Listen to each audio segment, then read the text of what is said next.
On a quiet Saturday morning, two children sit at a kitchen table, representing two distinct philosophies. Sunlight filters through the window, illuminating the stark contrast between the two piles of materials. One child is handed a thick stack of math worksheets, a symbol of modern structured enrichment. These papers represent the relentless obsession with flashcards, performance-based metrics, and rigid academic achievement goals. The other child receives only an empty cardboard box, a pair of scissors, and tape. While conventional wisdom suggests the worksheet child is gaining a head start, neuroscience reveals another truth. The child with the box is entering a state of fertile boredom, a critical cognitive environment. This unique state triggers the brain's default mode network, allowing for deep, internal neural connections. Instead of passively absorbing information, this child is forced to navigate the depths of uncertainty. They must invent their own rules and engage in complex, imaginative simulation to find purpose. By embracing the discomfort of having nothing to do, the child begins to build worlds. They are laying the foundation for divergent thinking and complex problem-solving skills, piece by piece. These skills are profound, representing a cognitive depth that no prepackaged lesson can ever replicate. The worksheet child stares at the page, eyes glazing over as they calculate repetitive, dry sums. Their world is confined to the margins of the paper, limited by the instructor's narrow expectations. Meanwhile, the cardboard box begins to transform under the tactile guidance of the other child. It is not merely a box but a vessel for discovery, shaped by curious, small hands. The child measures the cardboard with intense focus, calculating angles for a makeshift, sturdy roof. Every snip of the scissors is a decision, a moment where the brain must weigh consequences. They encounter a structural failure, the tape peeling away from the slick, brown, corrugated surface. Frustration flickers across their face, yet they persist, seeking a new way to secure it. This is the crucible of intellect, where resilience is forged in the fires of minor setbacks. The worksheet child completes another row, seeking the external validation of a red checkmark. They look up, hoping for praise, but the adult is busy, leaving them feeling strangely hollow. The cardboard architect, however, is entirely lost in the flow of their own creative process. They are building an internal world, one that exists independently of any external grading system. Neuroscience suggests that this active engagement is far superior to the passive consumption of facts. The brain thrives when it is the author of its own challenges and its own solutions. As the morning wanes, the worksheet pile grows smaller, but the child's spirit feels increasingly stagnant. The cardboard structure grows taller, a testament to the power of unguided, free-form human play. It is a quiet revolution happening at the kitchen table, hidden behind the simple materials. One child learns to follow instructions, while the other learns to command their own imagination. The divergence in their development is subtle now, but it will widen as the years pass. True intelligence is not found in the speed of calculation but in the breadth of thought. The child with the box is learning how to think, not just what to think. They are mastering the art of navigation through the unknown, a skill for a lifetime. The worksheet child is mastering the art of compliance, a skill for a specific, narrow test. Both children are growing, but their minds are being molded by fundamentally different, competing forces. One is being polished like a stone, while the other is being planted like a seed. The potential for growth in the cardboard architect is vast, unchecked by the limits of worksheets. They are constructing a mental architecture that will support complex ideas in the years ahead. The silence in the room is heavy with the weight of these two distinct, quiet paths. Each child is a reflection of the philosophy they have been handed on this Saturday. The worksheet child sighs, turning to the next page, trapped in a cycle of repetitive tasks. The box child laughs, a sound of pure discovery as the structure finally holds its shape. They have conquered the physics of the box, turning a simple object into a masterpiece. It is a triumph of the human spirit, a small victory for the power of play.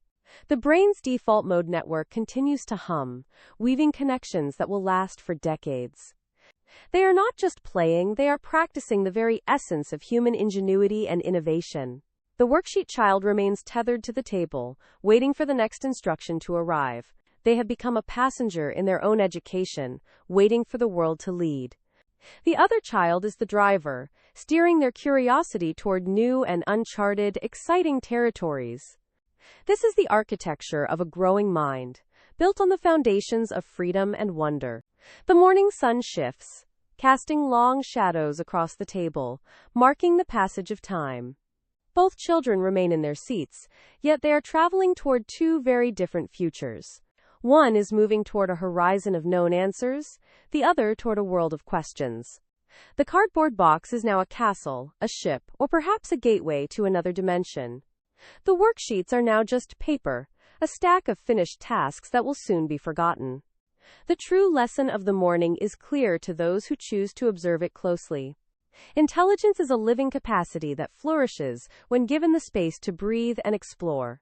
As the day progresses, the contrast between these two approaches deepens, highlighting how true intelligence is cultivated.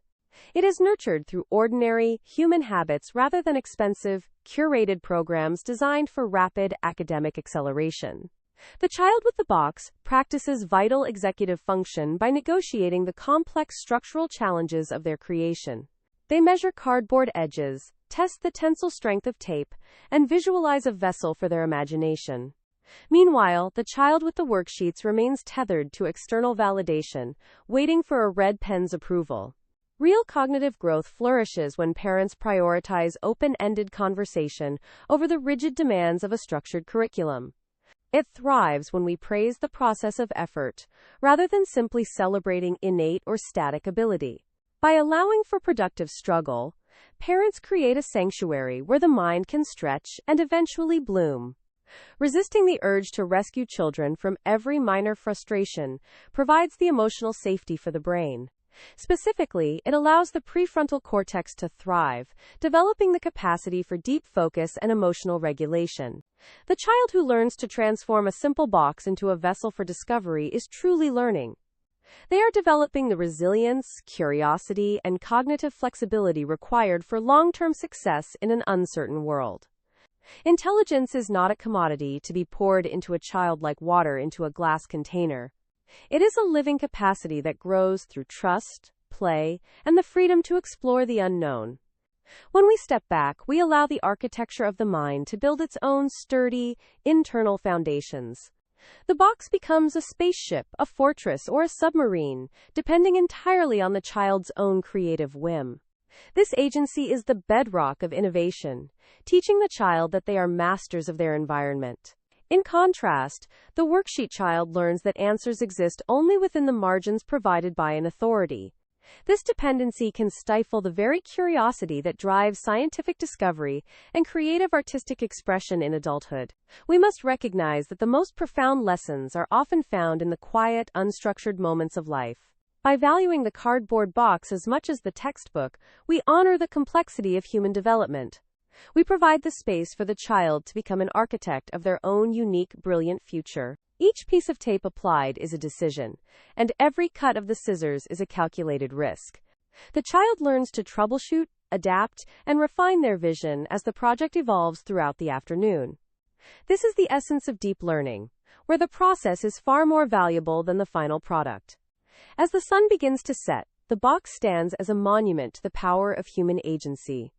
The child looks upon their creation with pride, knowing they built it entirely through their own persistent effort.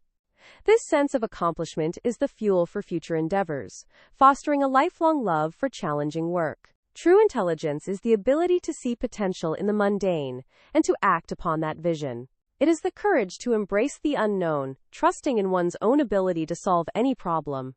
Let us foster this spirit by giving children the tools to create, rather than just to consume. The architecture of growing minds requires the freedom to fail, the space to dream, and the time to explore the depths of their own potential, unburdened by the pressure of constant, external evaluation. In the end, the box is not just a toy, but a gateway to a more capable mind. The worksheets will be filed away, but the skills learned through play will last a lifetime indeed.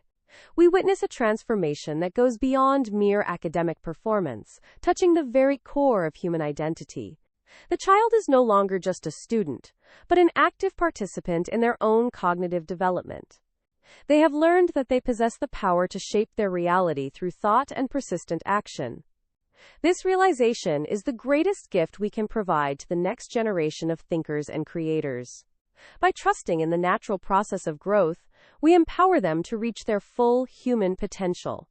The kitchen table remains a site of quiet transformation, where two different paths diverge into the future. One path leads to conformity, while the other leads to the boundless horizon of true, creative intelligence. We choose the path of the box, where the mind is free to wander, invent, and grow. It is a choice that honors the inherent curiosity that defines the very best of our species. Let us celebrate the messy, beautiful, and unpredictable nature of learning as it unfolds in our homes. The cardboard box is a humble beginning, but it leads to the heights of human intellectual achievement. We must protect this space for play, ensuring that it remains a priority in a busy world. The future belongs to those who can imagine what does not yet exist and build it today. This is the true architecture of a growing mind, built on the solid foundation of deep play. As the children grow, they will carry these lessons with them into every challenge they encounter later. They will approach the world not with fear, but with the confidence of a seasoned, creative explorer. The worksheets may offer a temporary advantage, but the box offers a permanent, internal, and resilient strength. We see the spark of genius in the child's eyes as they finalize their latest, brilliant design. It is a quiet, powerful moment that defines the trajectory of a life lived with deep purpose. The architecture of the mind is a lifelong project, and it begins with the simplest of tools. We provide the environment, but the child provides the vision, the energy, and the enduring creative spirit.